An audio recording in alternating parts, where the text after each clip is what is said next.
அப்பா, இந்த ஜிம்மில் ஒர்க் அவுட் பண்ணுறதோட ரொம்ப ரொம்ப கஷ்டமான விஷயமே இந்த டயட்டில் வீட்டில் சாப்பிட்றது தான்.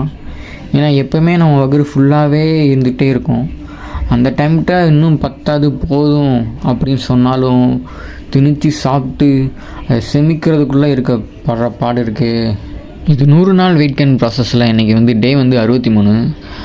வழக்கம் போல் 2 செவ்வாழைப்பழம் பேரிச்சம்பழம் சாப்பிட்டுட்டு இன்றைக்கி ஜிம்முக்கு வந்தாச்சு. இன்றைக்கி ஜிம்மில் வந்து செதுக்கலான செஸ்ட் ஒர்க் அவுட்டு வார்மப்லாம் முடிச்சுட்டு ஃபஸ்ட்டாக பார்த்தீங்கன்னா மெஷினில் வந்து செஸ்ட்டு ஃப்ளை போட்டோம். அதில் 4 செட்டு பொறுமையாக.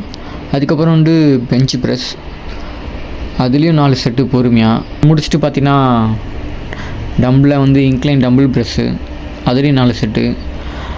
அதை முடிச்சுட்டு இன்றைக்கி ஜிம்மை கம்ப்ளீட் பண்ணிட்டேன். அதுக்கப்புறம் வீட்டுக்கு வந்துட்டு குளிச்சுட்டு வேலைக்கு போகிறதுக்காக 2 எக்கை ஸ்லைஸ் பண்ணிவிட்டு ப்ளஸ் அதோட சேர்த்து 500 கலோரிஸ் சேர்க்கையும் குடிச்சிட்டு இன்றைக்கி வேலைக்கு கிளம்பியாச்சு. உங்களை வந்து நாளைக்கு சந்திக்கிறேன் நண்பர்களே.